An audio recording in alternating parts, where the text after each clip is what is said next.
Very good evening everyone. आप सबका global study institute में बहुत बहुत स्वागत है। आज की क्लास जो ग्लोबल स्टडी इंस्टीट्यूट पे होने जा रही है वो बड़ी इंपॉर्टेंट सी क्लास होने जा रही है और वो क्लास है आरबीआई की, रिजर्व बैंक ऑफ इंडिया की मौद्रिक नीति। आरबीआई की मौद्रिक नीति के बारे में आज हम बात करने जा रहे हैं। बड़ा इंपॉर्टेंट टॉपिक है ये। तो आरबीआई की मौद्रिक नीति, मॉनेटरी पॉलिसी ऑफ आरबीआई, इसको इंग्लिश में क्या बोलोगे आप? Monetary policy of RBI. क्या बोलोगे आप इसको इंग्लिश में? Monetary policy of RBI. तो monetary policy of Reserve Bank of India, RBI. Topic यही है जिसके बारे में आज हम बात करने जा रहे हैं, आरबीआई की मौद्रिक नीति, मॉनेटरी पॉलिसी ऑफ आरबीआई। ठीक है। अगर मैं आपसे एक क्वेश्चन पूछूं कि आरबीआई की जो मौद्रिक नीति होती है, जो आरबीआई की मॉनेटरी पॉलिसी होती है, इसको जारी कौन करता है आरबीआई की तरफ से? जारीकर्ता संस्था का नाम बताओ, जारीकर्ता संगठन कौन सा है जो आरबीआई की मॉनेटरी पॉलिसी यानी मौद्रिक नीति जारी करता है? तो जारी करने वाली संस्था है एमपीसी। जारी करने वाली संस्था कौन सी है? एमपीसी। अगर किसी ने पूछा एमपीसी का फुल फॉर्म क्या होता है तो आप बताएंगे एमपीसी का फुल फॉर्म होता है मॉनेटरी पॉलिसी कमेटी। मॉनेटरी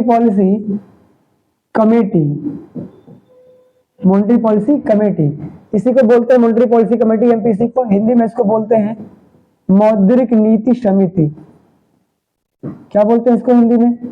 मौद्रिक नीति समिति। इंग्लिश में इसको बोलेंगे एमपीसी, फुल फॉर्म में मॉनेटरी पॉलिसी कमेटी, और हिंदी में बोलेंगे मौद्रिक नीति समिति।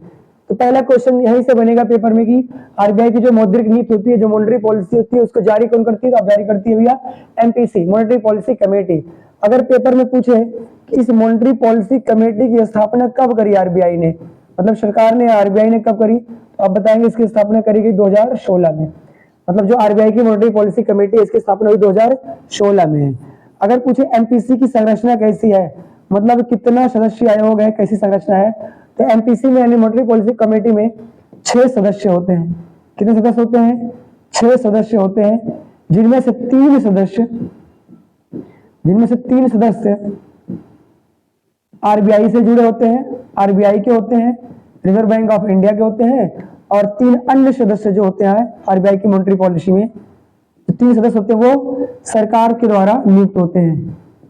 सरकार, जो गवर्नमेंट चल रही है, सरकार के द्वारा नियुक्त होते हैं, सरकार के द्वारा नियुक्त होते हैं। ठीक है। इतने पॉइंट आप लोग पहले आप लिखोगे, कायदे से इसको छापेंगे। ठीक है। तो जो मैं आज बात करने जा रहा हूं वो आरबीआई की मौद्रिक नीति के बारे में बात करने जा रहा हूं। आरबीआई की मौद्रिक नीति अगर पूछे, यानी मॉनेटरी पॉलिसी ऑफ आरबीआई अगर पूछे इसको जारी कौन करती है, तो आप जारी करने वाली संस्था का नाम बताएंगे एमपीसी, जिसका मतलब होता है मॉनेटरी पॉलिसी कमेटी। हिंदी में इसी को बोलते हैं मौद्रिक नीति समिति। अगर पेपर में पूछे मौद्रिक नीति समिति का गठन कब हुआ, तो आप बताएंगे 2016 में हुआ। अगर पूछे मौद्रिक नीति समिति में कितने सदस्य होते हैं, तो 6 सदस्य होते हैं।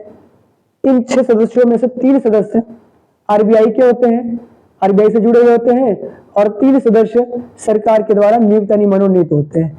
इतने पॉइंट क्लियर हो गए। तो मैंने आपको बताया कि जो आरबीआई की मॉनेटरी पॉलिसी कमेटी में 6 सदस्य होते हैं ना, इसका अध्यक्ष कौन होता है? आरबीआई की मॉनेटरी पॉलिसी कमेटी का पदेन अध्यक्ष कौन होता है? तो जो आरबीआई का गवर्नर होगा, आरबीआई का जो गवर्नर होता है, आरबीआई का गवर्नर ही मॉनेटरी पॉलिसी कमेटी का पदेन अध्यक्ष होता है। और इसमें आरबीआई के गवर्नर कौन है? तो सबको पता होगा कि आरबीआई के इसमें गवर्नर है शक्तिकांत दास। इंपॉर्टेंट फैक्ट है ये, शक्तिकांत दास इस समय आरबीआई की जो मॉनेटरी पॉलिसी कमेटी है उसके वर्तमान में अध्यक्ष है। और आरबीआई की मॉनेटरी पॉलिसी कमेटी की जितनी सारी बैठकें होती हैं, उन सारी बैठकों की अध्यक्षता यही कौन करेंगे? आरबीआई का गवर्नर करता है, यानी शक्तिकांत दास करेंगे। इतने फैक्ट अगर आपको क्लियर हो गए तो कुछ मैं और फैक्ट की बात कर लेता हूँ, यहाँ पर यहीं पर लिख देता हूँ ऊपर। ठीक है।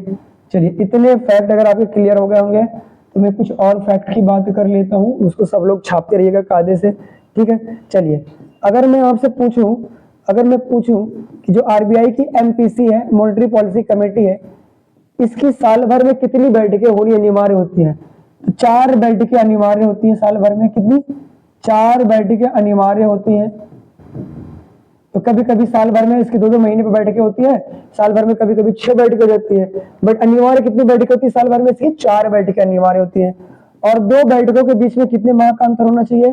तो 2 माह का अंतर होना चाहिए, 2 माह का अंतर होना चाहिए। आरबीआई की एमपीसी की बैठक में 2 माह का अंतर होना चाहिए। साल भर में 4 बैठकें होनी अनिवार्य होती है, कभी कभी 6 बैठकें 2-2 महीने पे हो जाती है। ठीक है, अगर मैं अगला क्वेश्चन पूछूं, जैसे मैंने आपको बताया है कि एमपीसी में कुल कितने मेंबर होते हैं? एमपीसी में कुल 6 मेंबर होते हैं।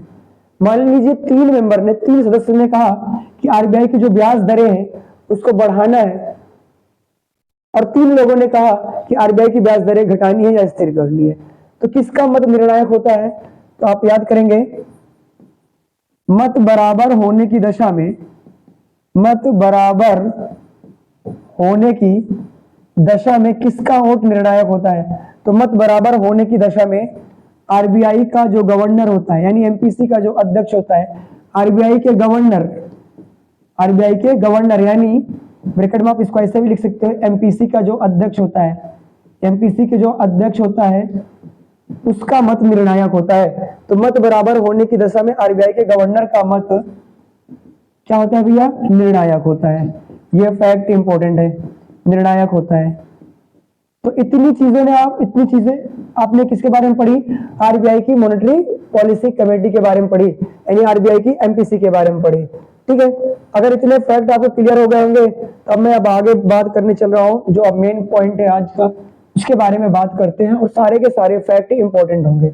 बहुत ही बेहतरीन पॉइंट है, बहुत ही बेहतरीन टॉपिक है, और एक ही टॉपिक में सारा पॉइंट मैं आपको क्लियर करने वाला हूं, इसलिए आप लोग क्लास को शेयर करते रहिए, सब्सक्राइब करते रहिए और वीडियो को देखते रहिए। चलिए आगे मैं बात करता हूं, आरबीआई की जो है एमपीसी होती है, मॉनेटरी पॉलिसी कमेटी होती है, एमपीसी होती है, इसके गठन का मुख्य उद्देश्य क्या है? तो मुख्य उद्देश्य इसका क्या है? इसके गठन का मुख्य उद्देश्य क्या है अगर पूछा जाए कभी पेपर में कि आरबीआई की जो मॉनेटरी पॉलिसी कमेटी होती है, एमपीसी होती है, इसके गठन का मुख्य उद्देश्य क्या है?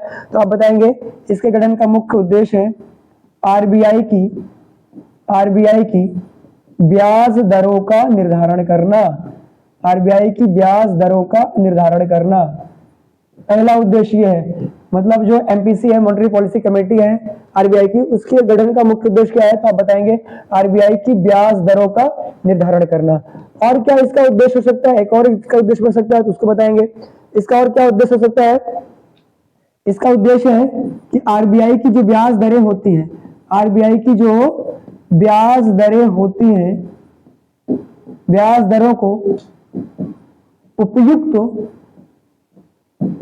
एवं पारदर्शी बनाना, उपयुक्त एवं पारदर्शी बनाना, ये मेन पॉइंट है। अगर मैं आपसे पूछूं आरबीआई की जो एमपीसी होती है, मॉनेटरी पॉलिसी कमेटी यानी मौद्रिक नीति समिति होती है, उसके गठन का मुख्य उद्देश्य क्या है? तो 2 उद्देश्य आप याद करके रखेंगे।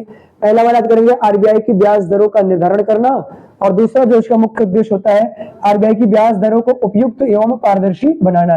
यह प्रमुख कार्य होता है आरबीआई की एमपीसी का, यही इसके गठन का मुख्य उद्देश्य भी है।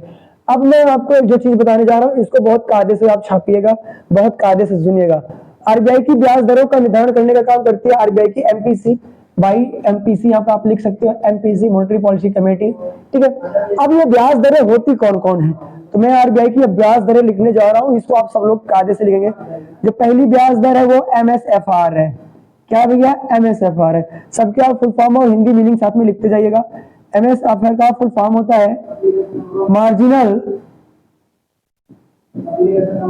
स्टैंडिंग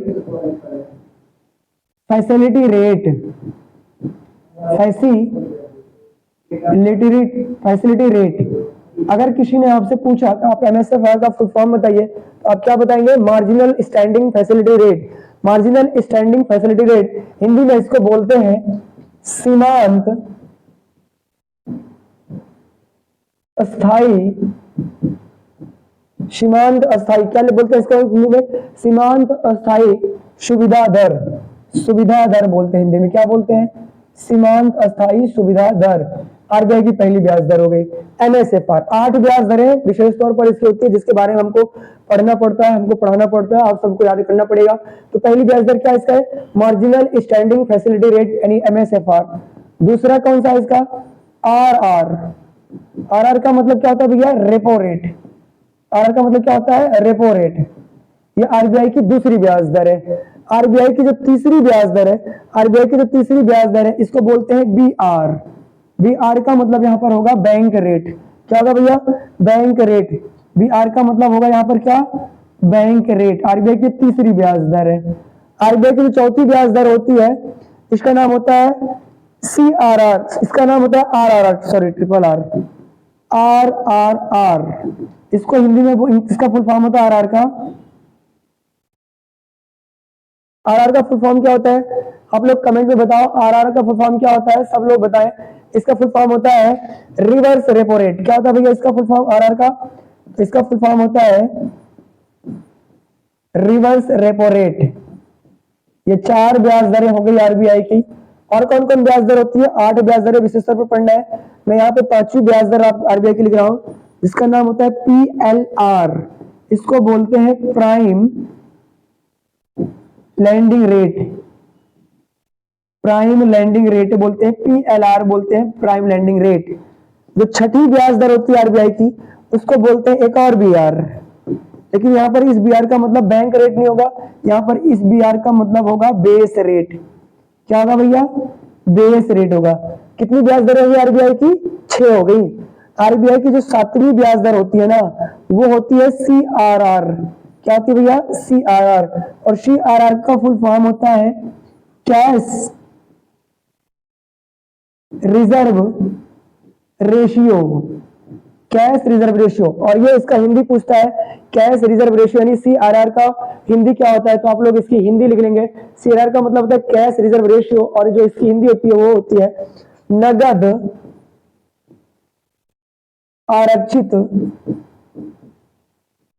नगद आरक्षित अनुपात, यानी सीआरआर, कैश रिजर्व रेशियो। इसको हिंदी में बोलते हैं नगद आरक्षित अनुपात। आरबीआई की जो 8वीं ब्याज दर होती है ना, इसको बोलते हैं एसएलआर। क्या बोलते हैं भैया? एसएलआर। इसका फुल फॉर्म क्या होगा एसएलआर का? इसका फुल फॉर्म आप याद करेंगे, statutory liquidity ratio. SLR statutory liquidity ratio. Hindi में इसको बोलते हैं वैधानिक तरलता अनुपात। वैधानिक तरलता अनुपात।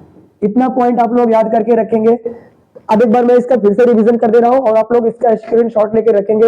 ये 8 ब्याज दरें जो आरबीआई की होती है, जो जारी करती है आरबीआई की तरफ से एमपीसी, यानी मॉनेटरी पॉलिसी कमेटी, यानी हिंदी में बोले तो मौद्रिक नीति समिति। ये 8 ब्याज दरें कौन कौन होती है आरबीआई की, इसको एक बार मैं फिर से बोल दे रहा हूं। पहला मैंने इधर लिखा है एमएसएफआर, मतलब marginal standing facility rate, Hindi में इसी को बोलते हैं सीमांत अस्थायी सुविधा दर। दूसरा होता है आरआर, इसको हिंदी में बोलते हैं रेपो रेट। तीसरा होता है बीआर, इसको बोलेंगे बैंक रेट। चौथा होता है ट्रिपल आर यानी आरआरआर, इसको बोलते हैं रिवर्स रेपो रेट। पांचवा होता है पीएलआर, इसको बोलते हैं प्राइम लैंडिंग रेट।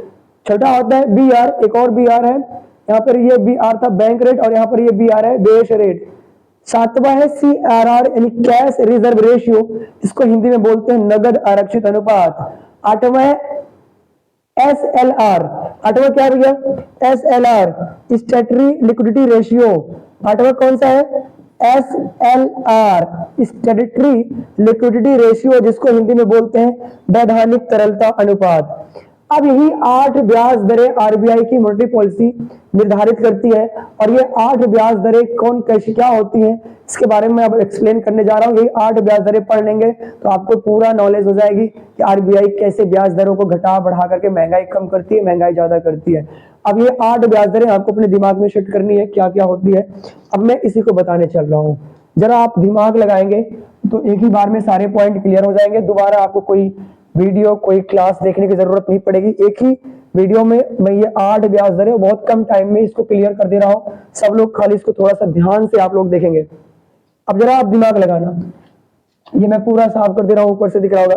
जरा आप दिमाग लगाना, हमको आपको यानी आम जनता को जब हमको आपको ब्याज लेने की जरूरत, जब हमको आपको ऋण लोन लेने की जरूरत पड़ती है तो हम कहाँ जाते हैं? हम आरबीआई के पास जाते नहीं, हम आरबीआई के पास नहीं जाते क्योंकि आरबीआई हमको आपको यानी आम जनता को ऋण नहीं देती, लोन नहीं देती। हम आप कमर्शियल बैंक जो भारत में वाणिज्यिक बैंक जो है उनके पास जाते हैं। और जब उन वाणिज्यिक बैंकों को लोन लेना होता है, ऋण लेना होता है, तो वो कहाँ जाती है? तो वो जाती है आरबीआई के पास। आरबीआई के पास इसीलिए जाती है क्योंकि आरबीआई को हम क्या बोलते हैं? बैंकों का बैंक बोलते हैं।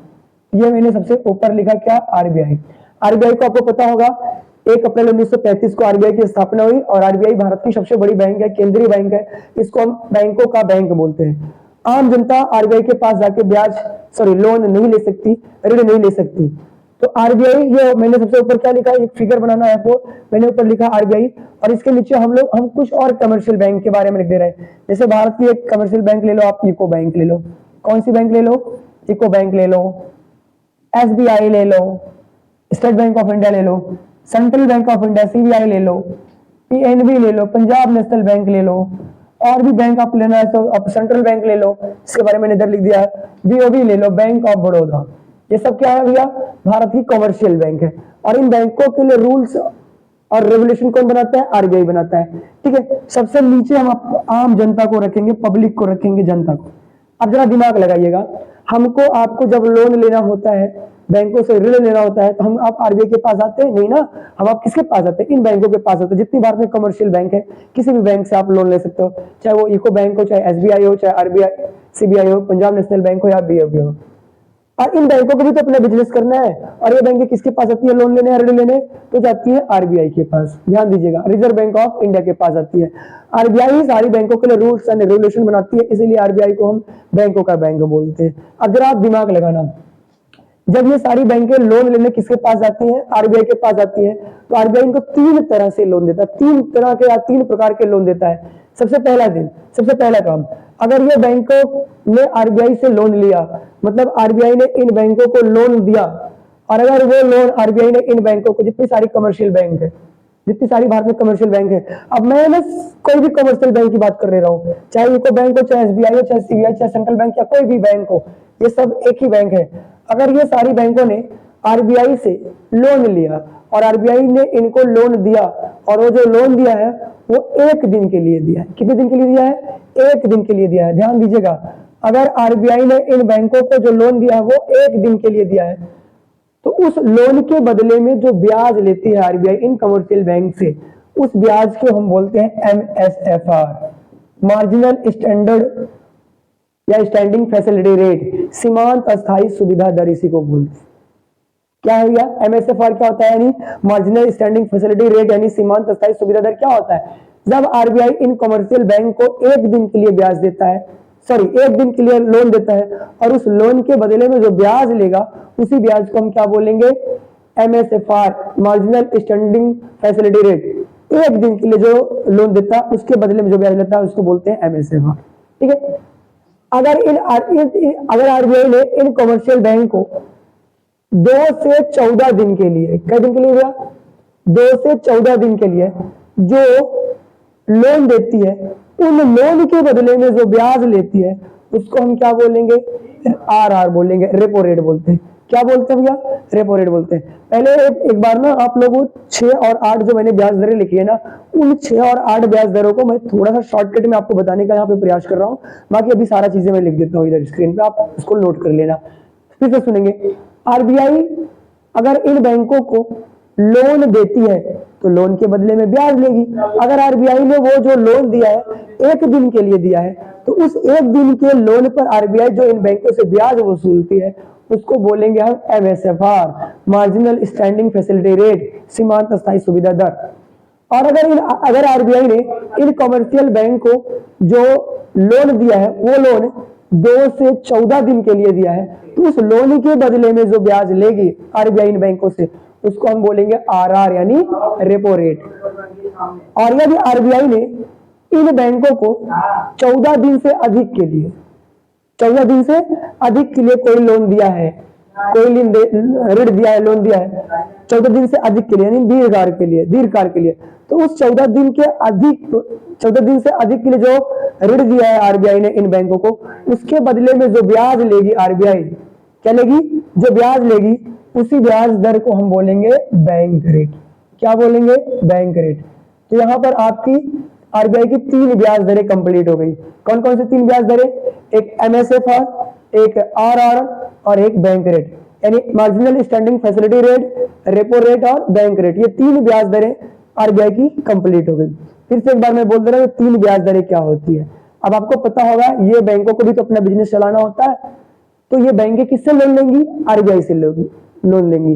तो आरबीआई तो ऐसे लोन दे नहीं देगी इनको, आरबीआई भी क्या करेगी कि भैया हमको भी ब्याज दो। तो आरबीआई इनसे जो इनको जो ऋण देगी उसके बदले में जो ब्याज लेगी वो 3 तरह से लेती है। अगर आरबीआई ने इनको 1 दिन के लिए ऋण दिया है उसके बदले में जो ब्याज लेगी उसको बोलते हैं एमएसएफआर, यानी मार्जिनल स्टैंडिंग फैसिलिटी रेट। अगर आरबीआई ने इन बैंकों को जो ब्याज दिया है वो ब्याज जो ऋण दिया है वो ऋण 2 से 14 दिन के लिए है, तो उस ऋण के बदले में जो ब्याज लेगी आरबीआई उसको बोलते हैं हम रेपो रेट। और अगर आरबीआई ने इन बैंकों को जो ऋण दिया है वो ऋण 14 दिन से अधिक यानी दीर्घ काल के लिए है, तो उसके बदले में जो ब्याज लेगी उसको बोलते हैं बैंक रेट। अब जरा आप क्वेश्चन समझिएगा कैसे परीक्षाओं में प्रश्न आते हैं, ठीक है। आरबीआई यदि दीर्घ काल के लिए कमर्शियल बैंकों को जो ऋण देती है उसके बदले में जो ब्याज लेती है उसको क्या कहते हैं? तो दीर्घ काल के लिए हमको 14 दिन से अधिक के लिए तो उस ब्याज को क्या बोलेंगे? हम बैंक रेट बोलेंगे। अगर आरबीआई ने कमर्शियल बैंक यानी व्यापारिक बैंकों को अल्पकाल के लिए जो ब्याज दिया है, अल्पकाल के लिए जो लोन दिया है उसके बदले में जो ब्याज लेगी उसको क्या बोलेंगे? रेपो रेट बोलेंगे। और अगर आरबीआई ने अति अल्पकाल के लिए मतलब 1 दिन के लिए इन कमर्शियल बैंक को कोई लोन दिया उसके बदले में जो ब्याज लेगी उसको क्या बोलेंगे? हम एमएसएफआर बोलेंगे। इसी को बोलते हैं मार्जिनल स्टैंडिंग फैसिलिटी रेट। इतना पॉइंट क्लियर हो गया। अब कभी कभी क्या होता है ना, कभी कभी इन बैंकों के पास बहुत सारा पैसा हो जाता है। अब आरबीआई को यह पता है कि अगर बैंकों के पास बहुत सारा पैसा है तो बैंकें क्या करेंगी? जनता को बहुत सारा लोन बांट देंगी। और जब जनता के पास बहुत सारा लोन हो जाएगा, बहुत सारा अब लोन बढ़ेगा तो जनता के पास क्या बढ़ेगा? कैश बढ़ेगा। और जब कैश बढ़ती है तो ना जनता की क्या बढ़ेगी? डिमांड बढ़ेगी। और जब डिमांड बढ़ेगी तो वस्तुओं का मूल्य क्या हो जाएगा? बढ़ जाएगा। इससे क्या हो जाएगा? भारत में महंगाई अपने आप बढ़ जाएगी। तो आरबीआई क्या कहती है? आरबीआई को सरकार प्रेशराइज करती है, गवर्नमेंट प्रेशराइज करती है और कहती है भैया इन बैंकों के पास ज्यादा पैसा ना हो पाए। तो जब इन बैंकों के पास ज्यादा पैसा हो जाता है ना तो सरकार आरबीआई को प्रेशराइज करती है कि इनके पास पैसा ज्यादा हो गया, आप कुछ कानून लाओ, कुछ नियम कानून लाओ, कुछ ब्याज दर लाओ ताकि इन बैंकों के पास से पैसा कम हो जाए। तो आरबीआई क्या कहती है? इन बैंकों से डराओ। तो ये बैंकें जाती है आरबीआई के पास, तो आरबीआई से कहती है एक काम करो, तुम्हारे पास पैसा ज्यादा हो गया है तो मुझे अब लोन दे दो। तो आरबीआई भैया इनसे भी लोन ले लेती है, कभी कभी बैंकों से लोन ले लेती है आरबीआई। और जब बैंकों से आरबीआई लोन लेगी तो आरबीआई को भी तो ब्याज देना पड़ेगा इन बैंकों को। अभी आरबीआई ने इससे बैंकों से लोन जो दिया था उसके बदले में ब्याज लिया था, तो अब ये बैंक आरबीआई को ब्याज दे रही, लोन दे रही है, तो आरबीआई भी तो इनको लोन देगी। ध्यान से सुनिएगा, जब कभी ये व्यापारिक बैंक है, चाहे जो बैंक हो, यूको बैंक हो, सेंट्रल बैंक हो, एसबीआई हो, पीएनबी हो, बैंक ऑफ बड़ौदा या कोई भी बैंक हो, पीएनबी हो, कोई भी बैंक हो भारत की, अगर ये बैंक आरबीआई को लोन दे तो आरबीआई तो इनको ब्याज ब्याज देगी। तो ये बैंकें जो आरबीआई को लोन देती है उसके बदले में इन बैंकों को आरबीआई से जो ब्याज मिलेगा उस ब्याज को बोलते हैं आरआरआर। इसी को बोलते हैं रिवर्स रेपो रेट। क्या बोलते हैं भैया? इसी को रिवर्स रेपो रेट। क्या बोलते हैं इसको? रिवर्स रेपो रेट इसी को बोलते हैं। समझ में आया ना? अभी आपने पढ़ा था एमएसएफआर, आरआर और बैंक रेट, और यहाँ पर क्या पढ़ रहे हैं? ट्रिपल आर यानी reverse repo rate. Reverse repo rate RBI की वो ब्याज दर होती है जिस ब्याज दर पर, हाँ वो ब्याज दर होती है जैसे इन कमर्शियल बैंक के पास जब पैसा अधिक होता है तो आरबीआई कहती है हमको भैया लोन दे दो। तो जब आरबीआई इनसे लोन लेती है उसके बदले में आरबीआई इनको जो ब्याज देगी उसी को बोलते हैं हम क्या? Reverse repo rate. तो मेरे ख्याल से 4 रेट आपको समझ में आ गया होगा। कौन सा 4 रेट आपको समझ में आ गया होगा? एमएसएफआर क्या होता है ये समझ में आ गया होगा, बैंक रेट क्या होता है ये समझ में आ गया होगा, ठीक है, रेपो रेट क्या होता है ये समझ में आ गया होगा, और रिवर्स रेपो रेट यानी ट्रिपल आर, आरआर क्या होता है ये समझ में आ गया होगा। आरबीआई की ये 4 ब्याज दरें एमपीसी जारी करती है, मॉनेटरी पॉलिसी जारी करती है, जिसकी साल भर में 4 बैठकें होनी अनिवार्य होती है, कभी कभी 6 बैठकें हो सकती है, और 2 बैठकों के बीच में 2 महीने का अंतर होना जरूरी होता है। तो 4 ब्याज दरें आपने आरबीआई की पढ़ लिया। अभी तो बैंक, आरबीआई और कमर्शियल बैंक के बारे में हमने बात कर ली है, ठीक है। अब जरा दिमाग लगाइएगा, अब यहाँ पे हम जनता को भी इंक्लूड करते हैं, आम जनता को, पब्लिक को भी इसमें हम इंक्लूड करते हैं, शामिल करते हैं। अब अगर हमको, आप यानी जनता को, आम जनता को, अगर हमको आपको लोन लेना होता है तो हम कहाँ भाग के जाते हैं? हम आप आरबीआई के पास जाएंगे नहीं ना। आम जनता को तो आरबीआई लोन देगी नहीं, तो हम लोग कहाँ जाएंगे? तो आम जनता जाती कहाँ? इन कमर्शियल बैंकों के पास। जितनी सारी कमर्शियल बैंक है, चाहे वो एसबीआई हो, सीबीआई हो, पीएनबी हो, यूको हो, बीओबी हो, ये सारी बैंकों के पास हम लोग लोन लेने जाते हैं ना। हाँ ठीक है, तो हम लोग कहाँ लोन लेने जाते हैं? इन कमर्शियल बैंकों के पास लोन लेने जाते हैं। आम जनता को जो ऋण मिलता है वो किससे मिलता है? आम जनता को ऋण भैया इन्हीं कमर्शियल बैंकों से जो ऋण मिलता है। तो आम जनता को जब इन कमर्शियल बैंकों से ऋण मिलता है ना, तो आम जनता से ये कमर्शियल बैंक क्या लेंगी? इनसे भी तो ब्याज लेंगी। तो यहाँ पे भी दो तरह के ब्याज होंगे, सुनो ध्यान से। तो आम जनता भी दो तरह से होती है। आम जनता का मतलब इन कमर्शियल बैंक का कस्टमर, इन कमर्शियल बैंक का क्या हो गया? कस्टमर, ग्राहक। तो ये ग्राहक भी दो तरह से होते हैं। कितनी तरह से ग्राहक होते हैं? दो तरह से, एक अस्थायी ग्राहक, एक अस्थायी ग्राहक। अस्थायी ग्राहक का मतलब जो कई सालों से और बहुत बहुत ज्यादा लोन आरबीआई से लेना, तो वो इनके नियमित ग्राहक हो गए। और एक नए नए ग्राहक होते हैं। दो तरह से ग्राहक होते हैं, दो तरह से कस्टमर होते हैं जनता के, ठीक है। तो ये अगर अगर कोई नया ग्राहक है, क्या भैया? नया ग्राहक है, यानी नया जनता है, नया ग्राहक है, या नया ग्राहक को हम अनियमित ग्राहक भी बोल सकते हैं, अनियमित ग्राहक भी बोल सकते हैं। अगर कोई आदमी पहली बार इन बैंकों में लोन लेने जा रहा है तो उसको हम नया ग्राहक बोलेंगे, या उसी को हम क्या बोलेंगे? अनियमित ग्राहक बोलेंगे। तो आम जनता कोई है और वो पहली बार इन कमर्शियल बैंकों में क्या लेने गया है? लोन लेने गया है, ठीक है। लोन लेने गया है तो हम उस ग्राहक को कैसे ग्राहक बोलेंगे? नया ग्राहक या अनियमित ग्राहक बोलेंगे। तो क्या करेगा? जनता जाएगी इनके पास, तो ये बैंक इनको क्या दे देंगी? लोन देंगी। तो जब लोन देंगी उसके बदले में क्या वसूलेगी? ये सारी कमर्शियल बैंक जनता से क्या लेंगी? ब्याज लेंगी। तो नए ग्राहक यानी अनियमित ग्राहकों को जो लोन देती है ये सारी बैंक, उसके बदले में जो इंटरेस्ट यानी ब्याज लेगी, उसको हम बोलते हैं भैया क्या? पीएलआर बोलते हैं। क्या बोलते हैं इसको? पीएलआर, यानी इसको हम क्या बोलेंगे? Prime landing rate. मतलब कमर्शियल बैंक अपने नए ग्राहकों से या अनियमित ग्राहकों को जो लोन देती है उसके बदले में जो ब्याज लेगी, उस ब्याज को बोलते हैं प्राइम लैंडिंग रेट, यानी पीएलआर बोलते हैं। और दूसरा ग्राहक क्या होगा भैया? दूसरा ग्राहक होगा पुराना ग्राहक। कैसा ग्राहक होगा? पुराना ग्राहक होगा। पुराना ग्राहक जो होगा इसी को हम क्या बोलेंगे? नियमित ग्राहक बोलेंगे। और ये लगातार इन कमर्शियल बैंकों से क्या लेता रहता है? लोन लेता रहता है। ऐसे लोग जब बैंक में जाएंगे लोन लेने, जो पुराने ग्राहक है बोरा भर भर के पैसा लाके जमा करते हैं इंटरेस्ट के रूप में इन बैंकों के पास, तो ऐसे ग्राहकों से ये सारी कमर्शियल बैंक क्या होती है? हमेशा प्रसन्न रहती है और इनको हमेशा ब्याज देने के लिए क्या रहती है? तैयार रहती है, लोन देने के लिए तैयार रहती है। कहती है भैया आओ, तुम हमारे पुराने ग्राहक हो, हमारे नियमित ग्राहक हो, तुमको जितना लोन चाहिए हम तुमको लोन देंगे, हमको उस लोन के बदले में तुम क्या दोगे? इंटरेस्ट दोगे। तो जरा दिमाग लगाना, जब ये सारी कमर्शियल बैंक अपने पुराने ग्राहकों से यानी नियमित ग्राहकों को जो लोन देंगी, क्या देंगी? लोन देंगी, ऋण देंगी, उस लोन के बदले में जो ब्याज वसूलेंगे उसी ब्याज को हम बोलेंगे क्या? बीआर, यानी बेस रेट। इनको बेस रेट पे देगा भैया, इनको कम इंटरेस्ट रेट पर इनको जो है लोन देगा, इसी लोन को हम क्या बोलेंगे? इस रेट को क्या बोलेंगे? Base rate. और जो नए ग्राहक होते हैं ना, उनको थोड़ा बढ़ा चढ़ा के इंटरेस्ट रेट थोड़ा बढ़ा के चढ़ा के देगा, क्योंकि वो पहले ग्राहक है। तो इनको इस रेट को क्या बोलेंगे? Prime landing rate. तो आरबीआई की जो मॉनेटरी पॉलिसी होती है उसकी आपने अब तक कितने रेट पढ़ लिए? 6 रेट पढ़ लिए। कौन कौन सा पढ़ लिया? यहाँ पे मैंने इधर देखो, एमएसएफआर पढ़ लिया आपने, बैंक रेट पढ़ लिया, रेपो रेट पढ़ लिया, रिवर्स रेपो रेट पढ़ लिया, और कौन सा रेट पढ़ लिया भैया? प्राइम लैंडिंग रेट, पीएलआर पढ़ लिया, और दूसरा क्या पढ़ लिया आपने? बेस रेट पढ़ लिया।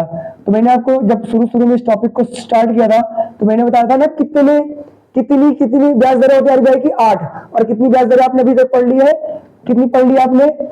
6 ब्याज दरें पढ़ ली है। आरबीआई की 2 ब्याज दरें और बाकी है, जिसके बारे में यहीं पर बात कर ले रहा हूं, ठीक है। अब जरा दिमाग लगाना, आप यहीं पे बात कर ले रहा हूं, 2 ब्याज दरें और हैं आरबीआई की, जिसके बारे में इधर बात कर ले रहा हूं। इसको आपने थोड़ा दिमाग लगा के पढ़ेंगे तब आपको समझ में आएगी, ठीक है। जो 2 ब्याज दरें बच रही है आरबीआई की मॉनेटरी पॉलिसी की, जो ब्याज दरें बच रही है, उनमें से एक ब्याज दर है सीआरआर यानी कैश रिजर्व रेशियो, और जो दूसरी ब्याज दर है उसको बोलते हैं SLR, statutory liquidity ratio. CRR का मतलब होता है कैश रिजर्व रेशियो, नगद आरक्षित अनुपात, और एसएलआर का मतलब होता है स्टैट्यूटरी लिक्विडिटी रेशियो, इसी को बोलते हैं वैधानिक तरलता अनुपात। तो क्या होता है ये सब आप जरा ध्यान से सुनिएगा। अब आरबीआई ने क्या कहा? आरबीआई ने इनको ऋण दिया, ऋण के बदले में क्या वसूला? ब्याज वसूला। क्या वसूला? ब्याज वसूला।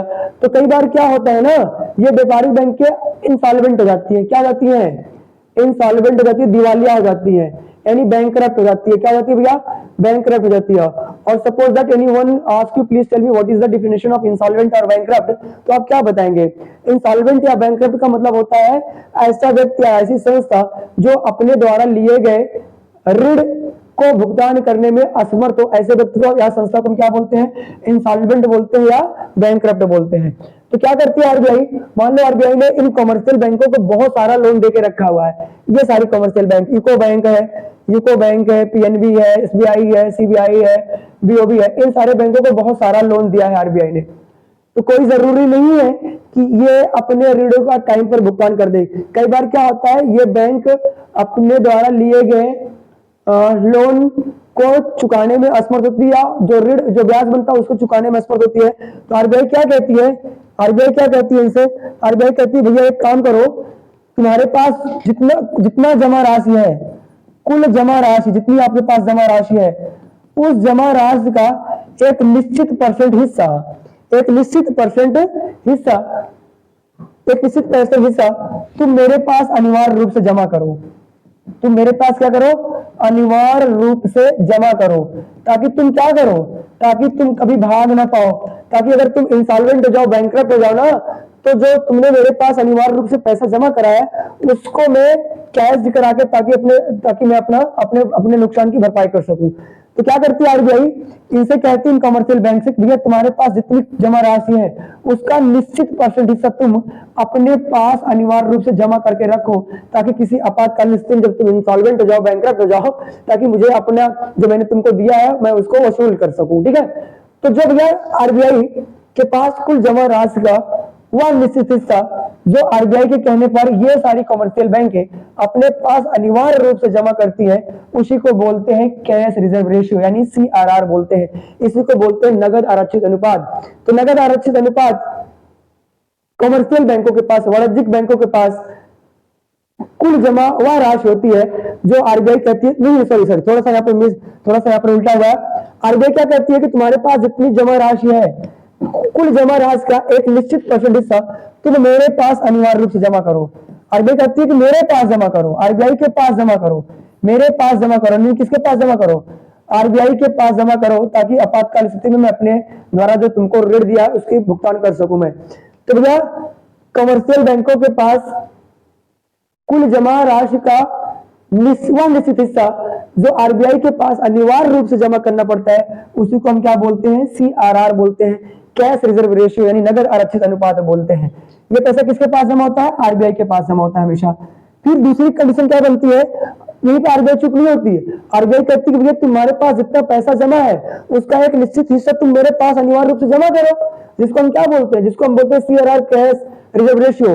और आरबीआई यहीं पर शांत नहीं होती है, आरबीआई बैंकों से फिर कहती है हो सकता है जो तुम मेरे पास अनिवार्य रूप से जमा कर रहे हो वो भी भुगतान करने में असमर्थ हो जो तुमको मैंने ऋण दिया।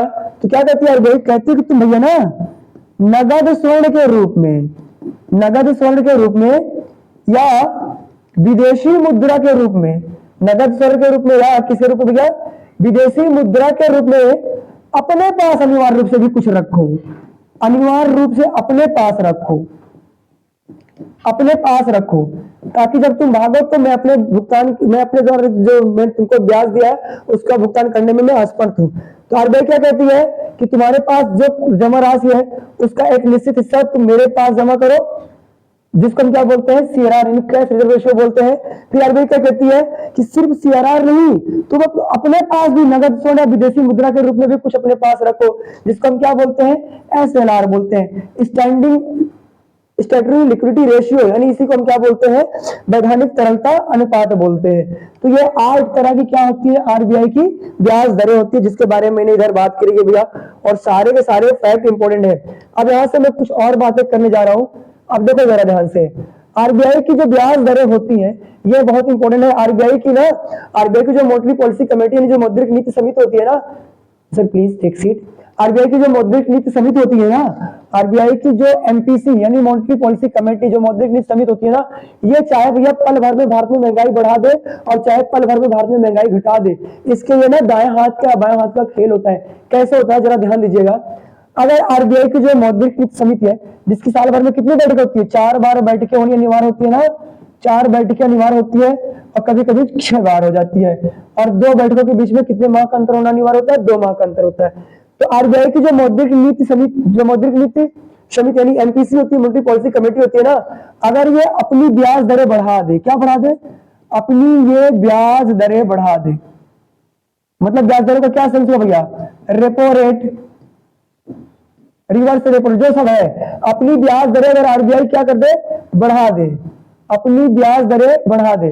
तो अगर आरबीआई अपनी ब्याज दरें बढ़ाएगी तो जो कमर्शियल बैंक है, जो पीएनबी होती है, सेंट्रल बैंक ऑफ इंडिया होती है, स्टेट बैंक ऑफ इंडिया होती है, बैंक ऑफ बड़ौदा होती है, या पंजाब नेशनल, जितनी सारी कमर्शियल बैंक है, अगर आरबीआई की एमपीसी अपनी ब्याज दरें बढ़ाएंगी, अपनी ब्याज दरें बढ़ाएंगी, तो जो कमर्शियल बैंक है वो भी अपनी ब्याज दरें बढ़ा देंगी। मतलब आरबीआई इन बैंकों को अगर महंगे रेट पर ब्याज लोन देगी तो ये कमर्शियल बैंकें भी तो ब्याज दरें बढ़ा देंगी, वो भी जनता को महंगे रेट पे ब्याज देंगी, महंगे रेट पर ऋण देंगी। तो क्या होगी, अगर आरबीआई की एमपीसी यानी मॉनेटरी पॉलिसी कमेटी अपनी ब्याज दरें बढ़ा दे, अपनी ब्याज दरें क्या कर दे भैया, अपनी ब्याज दरें बढ़ा दे, तो लोग लोन लेना कम कर देंगे, ज्यादा कर देंगे। तो लोग क्या करेंगे, आरबीआई ने अपनी ब्याज दरें बढ़ा दी तो कमर्शियल बैंकें भी अपनी ब्याज दरें बढ़ाएंगी, और जब कमर्शियल बैंकें अपनी ब्याज दरें बढ़ाएंगी तो जनता लोन लेना क्या कर देगी, कम कर देगी। तो जनता क्या कर देगी, लोन लेना कम कर देगी। ध्यान सुनिए, ये कॉन्सेप्ट आप समझ लेंगे तो महंगाई घटाती कैसे आरबीआई की मॉनेटरी पॉलिसी कमेटी, बढ़ाती कैसे, यही सारा कॉन्सेप्ट है। ध्यान सुनना, अगर आरबीआई की एमपीसी ने अपनी ब्याज दरें बढ़ा दी तो कमर्शियल बैंकें भी अपनी ब्याज दरें बढ़ाएंगी, और जब कमर्शियल बैंकें अपनी ब्याज दरें बढ़ाएंगी तो लोग लोन लेना क्या कर देंगे, कम कर देंगे। जब लोग लोन लेना कम कर देंगे तो लोगों के पास क्या होगा भैया, तो लोगों के पास कैश की क्या हो जाएगी, कमी आ जाएगी, कैश भी कम हो जाएगा। भाई आरबीआई ने अपनी ब्याज दरें बढ़ाई तो कमर्शियल बैंकों ने अपनी ब्याज दरें बढ़ाई, तो लोग क्या करेंगे, लोन लेना कम कर देंगे। जब लोग लोन लेना कम कर देंगे तो लोगों के पास कैश की क्या हो जाएगी, कमी हो जाएगी, उनके पास जो लिक्विडिटी होती है वो कम हो जाएगा। जब कैश में कमी हो जाएगी तो इनकी मांग यानी इनकी डिमांड क्या हो जाएगी। अरे भाई आपके पास 1 लाख रुपए है तो आप कहाँ घूमने जाएंगे, 1 लाख रुपए है तो आप 10,000 वाला 5,000 वाला जूता पहनेंगे, और आपके पास 1,000 वाला तो कभी हम 100 रुपए का जूता पहनेंगे। तो क्या होगा, जब लोगों के पास कैश अधिक कम हो जाता है ना तो उनकी डिमांड भी क्या हो जाती है, कम हो जाती है, उनकी मांग भी कम हो जाती है। और जब डिमांड कम हो जाती है ना तो किसी वस्तु का प्राइस क्या हो जाता है, ऑटोमेटिक क्या हो जाता है, कम हो जाता है। और वस्तु का प्राइस ही कम होना इन्फ्लेशन, इन्फ्लेशन का मतलब क्या होता है भैया, महंगाई। वस्तु का मूल्य कम होना ही तो महंगाई का कम होना है, तो महंगाई क्या हो जाएगी, ऑटोमेटिक कम हो जाएगी। ध्यान से सुनना, यहां से महंगाई कम होती ज्यादा होती है। फिर से मैं आपको एक बार बता दे रहा हूं, अगर आरबीआई की जो मौद्रिक नीति समिति की जो बैठक होती है, अगर उस बैठक में आरबीआई की जो मॉनेटरी पॉलिसी कमेटी है, एमपीसी है, उन्होंने अपनी ब्याज दरें क्या कर दी, अपनी ब्याज दरें उन्होंने बढ़ा दी, तो कमर्शियल बैंकें भी अपनी ब्याज दरें बढ़ाएंगी, और जब कमर्शियल बैंकें अपनी ब्याज दर बढ़ाएंगी तो जनता लोन लेना क्या कर देगी, कम कर देगी, और जब जनता लोन लेना कम कर देगी तो उनके पास कैश की क्या हो जाएगी, कमी हो जाएगी। और जैसे ही कैश में कमी होती है ना तो ऐसी डिमांड हमारी क्या हो जाती है, कम हो जाती है। जब आपके पास पैसे कम होगा तो आपकी डिमांड भी कम हो जाएगी, और जब डिमांड कम होगी तो वस्तु का मूल्य क्या हो जाता है, अपने आप कम होना शुरू हो जाता है। और जब वस्तु का मूल्य कम होना है तो महंगाई को कम होना ही सीख कहते हैं ना, तो महंगाई क्या हो जाएगी, ऑटोमेटिक कम हो जाएगी। और देखो ये तो ये पहला कॉन्सेप्ट हो गया। दूसरा कॉन्सेप्ट क्या होता है, अगर आरबीआई की जो एमपीसी है, एमपीसी की बैठक में आरबीआई ने क्या करी, अपनी ब्याज दरें क्या कर दी, घटा दी। अभी तो यहाँ पे बढ़ा रही थी ना ब्याज दरें, अब यहाँ पे क्या कर रही है, आरबीआई की मौद्रिक नीति समिति ने अपनी ब्याज दरें घटा दी। जब आरबीआई ब्याज दर घटाएगी तो कमर्शियल बैंकें भी अपनी ब्याज दरें घटा देंगी, और जब कमर्शियल बैंकें अपनी ब्याज दरें घटा देंगी, कम इंटरेस्ट पे, कम ब्याज पे जनता को जनता को लोन देना शुरू कर देगी ना, जनता भाग भाग के जाएगी बैंक को, भैया हमको लोन दे दो, तो बैंक भी खुश हो जाएंगे, चलो भैया ले जाओ तुम लोन। तो क्या करेंगी, जब आरबीआई अपनी ब्याज दरें घटाएगी, आरबीआई की मॉनेटरी पॉलिसी कमेटी अपनी ब्याज दरें घटाएगी तो कमर्शियल बैंकें भी अपनी ब्याज दरें घटा देंगी। जब कमर्शियल बैंकें अपनी ब्याज दरें घटा देंगी तो लोग क्या करेंगे, तो लोग लोन लेना कम कर देंगे, ज्यादा कर देंगे, तो लोग ऑटोमेटिक लोन लेना अधिक कर देंगे। अरे भाई कम रेट पर, कम इंटरेस्ट रेट पर आपको ब्याज दे रही है कमर्शियल बैंक, तो आप ज्यादा लोन लेने का प्रयास करेंगे। जब आप ज्यादा लोन लेंगे तो आपके पास कैश क्या हो जाएगा, आपके पास तो भर भर के पैसा आ जाएगा, कैश ज्यादा हो जाएगा। हाँ, जब लोन लेने ज्यादा करेंगे तो कैश ऑटोमेटिक ज्यादा हो जाएगा, और जब आपके पास कैश ज्यादा होगा ना, जब जेब में ज्यादा पैसा होता है ना तो आपकी डिमांड यानी मांग, तो डिमांड क्या आ जाएगी भैया, तो आपकी डिमांड भी क्या हो जाएगी, बढ़ जाएगी। और जब जब जब डिमांड बढ़ती है मार्केट में, इकोनॉमिक्स में जब डिमांड बढ़ती है, सबको पता होगा, जब वस्तु की डिमांड बढ़ती है ना तो वस्तु का प्राइस भी हाइक होता है, तो वस्तु का मूल्य भी क्या हो जाएगा, बढ़ जाएगा। और जब वस्तु का मूल्य बढ़ना होता है ना तो इन्फ्लेशन यानी महंगाई क्या हो जाएगी, तो महंगाई ऑटोमेटिक क्या हो जाएगी, बढ़ जाएगी। ऑटोमेटिक क्या हो जाएगी, बढ़ जाएगी महंगाई। ध्यान से सुनना, महंगाई यहां से घटती बढ़ती है। आरबीआई की जो मौद्रिक नीति समिति है ना, इसीलिए उसके साल भर में 6 बैठकें कभी कभी होती है और 4 बैठकें अनिवार्य होती है, ताकि महंगाई को नियंत्रित किया जा सके, रेपो रेट को कम ज्यादा, इसीलिए आरबीआई बार बार करती है, हर बैठक में घटाती बढ़ाती रहती है। अब फिर से एक बार मैं बोल दे रहा हूँ, मौद्रिक नीति समिति में क्या करती है, अगर आरबीआई ने अपनी ब्याज दरें बढ़ा दी तो कमर्शियल बैंकें भी अपनी ब्याज दर घटा देंगी, तो जनता लोन लेना कम कर देगी। जब लोन लेना कम करेगी तो कैश कम हो जाएगा, कैश कम हुई तो डिमांड कम हुई, डिमांड कम हुई तो प्राइस वस्तु का कम हो जाता है, वस्तु का प्राइस कम होना है तो महंगाई कम होना है, महंगाई ऑटोमेटिक क्या हो जाएगी, यहाँ पर कम हो जाएगी। और अगर एमपीसी ने ब्याज दर अपनी क्या कर दी भैया, घटा दी, तो कमर्शियल बैंकें भी अपनी ब्याज दर घटा देंगी, तो जनता क्या करेगी, भाग भाग के जाएगी बैंकों, भैया हमको लोन दे दो, हमको बहुत कम रेट पे मिल रहा तो ले लेते हैं लोन। जब लोन ज्यादा ले लेंगे ना तो कैश अधिक हो जाएगा, और जब कैश अधिक होता है तो डिमांड ज्यादा बढ़ जाती है, जब डिमांड बढ़ जाएगी तो वस्तुओं का मूल्य क्या हो जाएगा, बढ़ जाएगा, और वस्तुओं का मूल्य बढ़ना ही इन्फ्लेशन यानी महंगाई का बढ़ना होता है। तो यहाँ से आरबीआई क्या करती है, अपनी ब्याज दरें घटा बढ़ा करके, अपनी ब्याज दरें घटा बढ़ा के अर्थव्यवस्था में जो महंगाई है उसको नियंत्रित करती रहती है, और इसकी बार बार समीक्षा करती रहती है, इसीलिए बार बार इसकी बैठकें होती है, कभी कभी 6 बैठकें, कभी कभी 4 बैठकें। तो ये ध्यान देने वाली बात है। और यहाँ से एक कॉन्सेप्ट आप क्लियर कर लेंगे इसी वाले टॉपिक में, क्या ज्यादा नोट छाप करके महंगाई को कम किया जा सकता है, बताइए, क्या ज्यादा नोट छाप कर, ज्यादा करेंसी जारी कर दे, कि आरबीआई ने कहा चलो ठीक है आज हम ज्यादा करेंसी छाप देंगे और पूरी जनता में हम पैसा बांट देंगे, तो क्या ज्यादा करेंसी, ज्यादा नोट छाप करके महंगाई को कम किया जा सकता है, नहीं। अगर ज्यादा करेंसी छाप देंगी ना तो लोगों के पास कैश ज्यादा हो जाएगा, ज्यादा करेंसी छाप दी तो लोगों के पास कैश तो ज्यादा हो जाएगा, आपको पता होगा, और जब लोगों के पास ज्यादा कैश हो जाता है ना तो उनकी डिमांड क्या होती है, आपको पता है, डिमांड क्या होती है, बढ़ जाती है, और जब डिमांड बढ़ती है तो वस्तु का मूल्य क्या होता है, बढ़ जाता है, और जब वस्तु का मूल्य बढ़ जाता है तो महंगाई क्या हो जाएगी, ऑटोमेटिक बढ़ जाएगी। इतनी ज्यादा महंगाई बढ़ जाएगी ना कि अर्थव्यवस्था क्लोज इकोनॉमी आ जाएगी, बर्थ अर्थव्यवस्था हो जाएगी, एक्सपोर्ट इंपोर्ट बंद हो जाएगा, ठीक है। तब यहाँ पे फाइनेंशियल इमरजेंसी लागू करने की सिचुएशन बन जाती है देश में, इसीलिए ज्यादा कभी सरकार ज्यादा कैश छापती नहीं है, ज्यादा नोट नहीं छापती, ज्यादा नोट छाप करके जनता को अमीर नहीं बनाती, कभी कम नोट जनता छापती है, इसीलिए ताकि महंगाई को नियंत्रित किया जा सके। जब ज्यादा कैश छाप देगी ना तो डिमांड और लोगों की बढ़ेगी, जब डिमांड बढ़ेगी तो प्राइस बढ़ेगा, प्राइस बढ़ेगी तो महंगाई बढ़ जाएगी, जो कि अर्थव्यवस्था के लिए बड़ा नुकसानदायक होता है, इसलिए ज्यादा करेंसी छापती नहीं है कभी भी बैंक के। और एक पॉइंट आप क्लियर करेंगे, आप एक देश का नाम सुना होगा ना, वेनेजुएला, ओपेक का मेंबर था वेनेजुएला, बड़ा ये अमीर देशों में इसकी गिनती हुआ करती थी। वेनेजुएला ने कुछ दिन पहले 10,000 की या 10 लाख की करेंसी जारी कर दी थी। जब भी बड़ी नोट जारी होती है तो वो इकोनॉमिक्स के लिए, अर्थव्यवस्था के लिए बड़ा खतरनाक होता है, इसीलिए कभी भी ज्यादा मूल्य की करेंसी नहीं जारी की जाती और ज्यादा मात्रा में कैश भी अर्थव्यवस्था में जारी नहीं की जाती, क्योंकि नहीं तो वो क्या करती है, महंगाई बढ़ा देती है। इतना कॉन्सेप्ट अगर आपको क्लियर हो गया होगा तो एक लास्ट टाइम, आज ये लास्ट का जो वीडियो था, आज का ये वीडियो बहुत बेहतरीन रहा होगा, मुझे लगता है आप लोग इसको ज्यादातर देखें, शेयर करें, सब्सक्राइब करें और सपोर्ट बनाए रखिएगा। मैं एक बार सारे रेट को फिर से लिख दे रहा हूं, यहाँ पर सब लोग इसको स्क्रीन पर देख लेंगे। पहला मैंने लिखा था MSFR marginal standing facility rate, दूसरा मैंने लिखा था RR रेपो रेट, तीसरा मैंने लिखा था भैया बैंक रेट, क्या लिखा था, तीसरा मैंने लिखा था बैंक रेट, चौथा लिखा था मैंने RRR यानी रिवर्स रेपो रेट, पांचवा मैंने लिखा था PLR यानी प्राइम लेंडिंग रेट, छठा मैंने लिखा था बेस रेट, क्या लिखा था, बेस रेट, सातवां मैंने लिखा था भैया CRR यानी CRR का मतलब होता है कैश रिजर्व रेशियो, और आठवां मैंने लिखा था SLR स्टेटरी लिक्विडिटी रेशियो, SLR लिखा था। तो ये 8 ब्याज दरें होती है, और एक बार मैं फिर से सबको यहीं पे लिख दे रहा हूँ, एक्सप्लेन कर दे रहा हूँ, ताकि आपको ये सारी चीजें हमेशा के लिए याद हो जाए। बहुत कठिन चीजें होती है हालांकि ये, बट आज के बाद ये चीजें आपके लिए बिल्कुल आसान हो जाएगी। चलिएगा, MSFR क्या होता है, MSFR वह दर होती है जिस दर पर आरबीआई एक दिन के लिए कमर्शियल बैंकों को क्या देती है, लोन देती है। तो एक दिन के लिए आरबीआई एक दिन के लिए आरबीआई कमर्शियल बैंकों को जो लोन देती है उसके बदले में जो ऋण वसूलती है, जो ब्याज वसूलती है, उसी को बोलते हैं एमएसएफआर। ठीक है, तो मेरे ख्याल से इसके बारे में ऑलरेडी बात कर चुका हूं। 2 से 14 दिन के लिए जो आरबीआई इन बैंकों को 2 से 14 दिन के लिए आरबीआई जो इन बैंकों को कमर्शियल बैंकों को लोन देती है उसके बदले में जो इंटरेस्ट लेती है उसको बोलते हैं रेपो रेट, 2 से 14 दिन के लिए।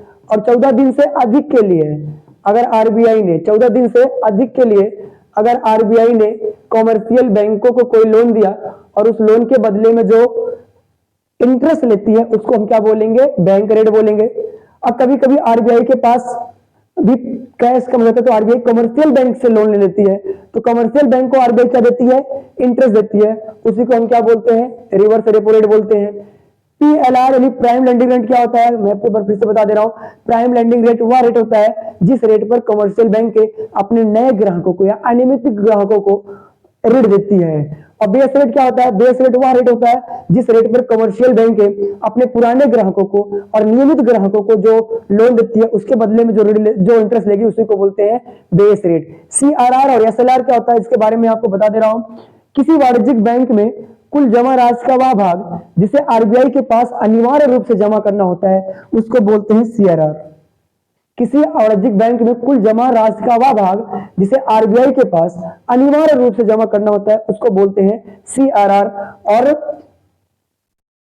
किसी वाणिज्यिक बैंक के पास थोड़ा सा इसको करेक्ट कर लेना आपने, किसी वाणिज्यिक बैंक में कुल जमा राशि का वह भाग जो नगद स्वर्ण या विदेशी मुद्रा के रूप में उन बैंकों को स्वयं अपने पास रखना पड़ता है उसको बोलते हैं एसएलआर यानी स्टैट्यूटरी लिक्विडिटी रेशियो, इसी को बोलते हैं हिंदी में वैधानिक तरलता अनुपात। तो ये जो आरआर यानी जो ये 3 रेट होती है, शुरू वाले 3 रेट एमएसएफआर, आरआरआर और बैंक रेट, इन तीनों को महंगाई कम करने की कुंजी कहा जा सकता है।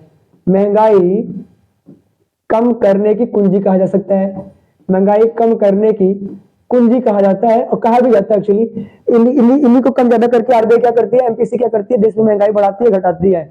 और जो यहाँ पर सीआरआर लिखा है ना, कैश रिजर्व रेशियो, इसको क्या कह सकता है, इसको कमर्शियल बैंक यानी वाणिज्यिक बैंकों का, इसको हम वाणिज्यिक बैंकों का क्या कह सकते हो भैया, ये तो बैंकों के पास स्वयं जमा करना पड़ता है ना, इसीलिए इसको वाणिज्यिक बैंकों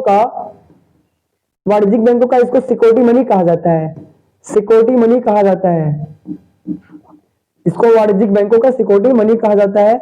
और भैया इतने पॉइंट अगर आपके क्लियर होंगे, जो यार लास्ट में यहाँ पे एसएलआर लिखा है ना, इसे क्या कहा जा सकता है, इसको इन वाणिज्यिक बैंकों